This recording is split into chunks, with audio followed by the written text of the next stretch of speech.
From the New York Times, it's The Headlines. I'm Tracy Mumford. Today's Tuesday, April 22nd. Here's what we're covering.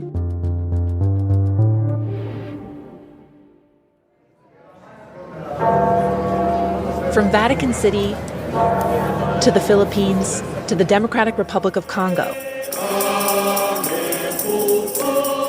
mourners have turned out to honor Pope Francis, who died yesterday at 88. The Vatican announced yesterday that his cause of death was a stroke, and officials have now begun the preparations for the funeral of the Catholic leader. Francis was known for rejecting some of the pageantry that came with being pope, preferring a more modest lifestyle. He lived in a Vatican apartment instead of the usual palace and ate his meals at a cafeteria. And before his death, he rewrote some of the rules around papal funerals to make them less of an elaborate spectacle. For example, his body will not be put on a raised pedestal, but laid in a simple coffin. On Saturday morning, world leaders are expected to gather at the Vatican for a public mass to mark Francis's death. Once the funeral is complete, the Church's leadership will turn to selecting the next pope, a centuries-old, highly ritualized process.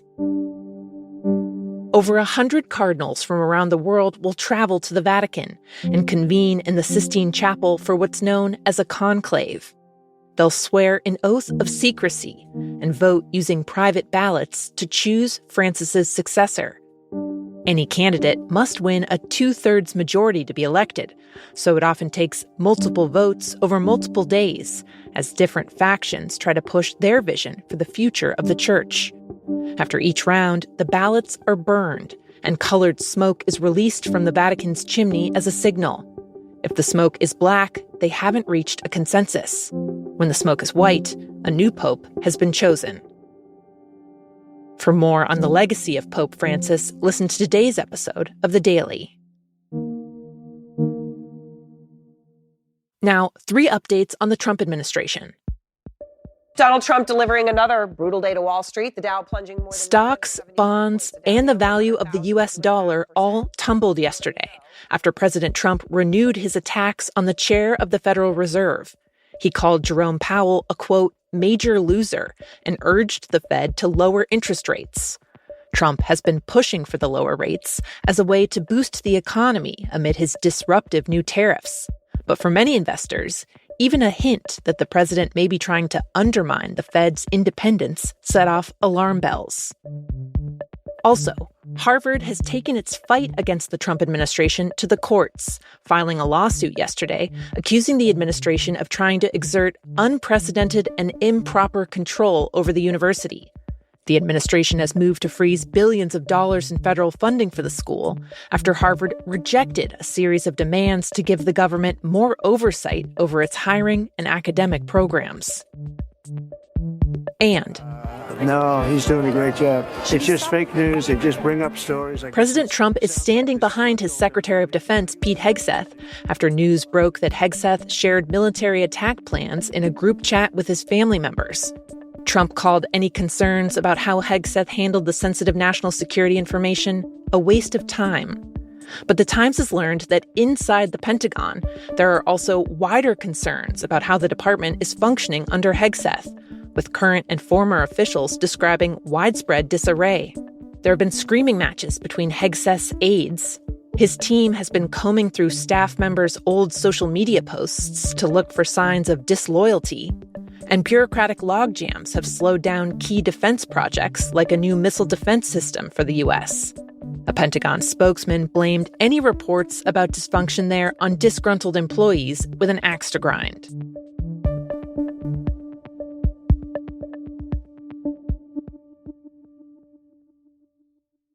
As the federal government ramps up its efforts to deport migrants, the Times has been tracking some of their cases, and a new investigation has found that one man has essentially disappeared.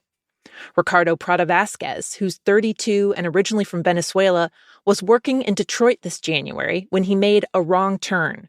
He was trying to deliver a McDonald's order and accidentally got onto the bridge that connects Michigan to Canada, a common mistake even for people who live in the city. At the border, U.S. authorities took him into custody, and the Times has reviewed records that show he was held for over a month before a deportation order came down. On March 15th, while being held at a detention facility in Texas, he told a friend he expected to be sent back to Venezuela. But no one has seen or heard from him since. That night, the federal government sent over 200 migrants to a high-security prison in El Salvador. His friends and family thought maybe he was one of them, but his name is not on that list. Venezuelan authorities haven't found any information about him either, according to his family. And when a lawyer tried to track him down, ICE officials eventually confirmed he was deported, but refused to say where. The confusion may be administrative oversight, but immigrant advocates and legal scholars say the case suggests a new level of disorder in the immigration system. One expert told The Times he hadn't heard of a disappearance like this in the 40 years he'd been teaching and practicing immigration law. He said, quote, "This case represents a black hole."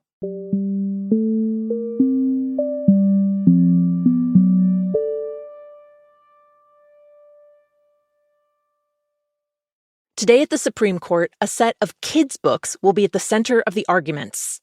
A few years ago, Maryland's largest public school system added a handful of books to their elementary school curriculum that included LGBTQ characters. There's one book about a girl with a crush on another girl, and one about a transgender boy who wins a karate tournament.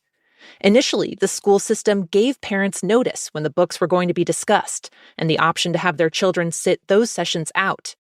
But they then eliminated those policies, saying they led to students missing class and that they might cause kids who saw themselves or their families represented in the books to feel stigmatized. Some parents sued, saying the books violate their rights to freedom of religion. They say they don't want the books removed, but they want to shield their children from having to discuss them. To date, lower courts have ruled against the parents, with one judge writing, quote, "Simply hearing about other views does not necessarily exert pressure to believe or act differently than one's religious faith requires."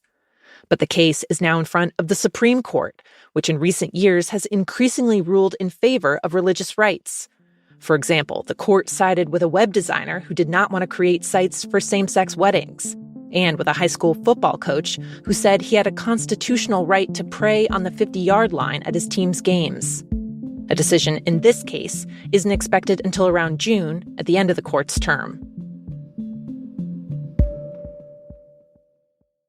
And finally, the Oscars are wading into what's been a brewing controversy. Can a movie that relies on artificial intelligence win an award? Or should those be saved for, humans? Yesterday, the Academy of Motion Picture Arts and Sciences updated its rules to say that using AI will not disqualify a movie from the competition, but that the Academy will take into account how much a human was behind the creative expression. The issue bubbled up at this year's Oscars when Adrien Brody was nominated for his performance in The Brutalist, in which he plays a Hungarian immigrant. It came out that the film used AI to enhance the accents on some of the dialogue in Hungarian. Brody went on to win. Other nominated films like Emilia Perez and Dune Part 2 also used AI tools. The Academy had been considering requiring movies to disclose if they used AI, but didn't go that far yet.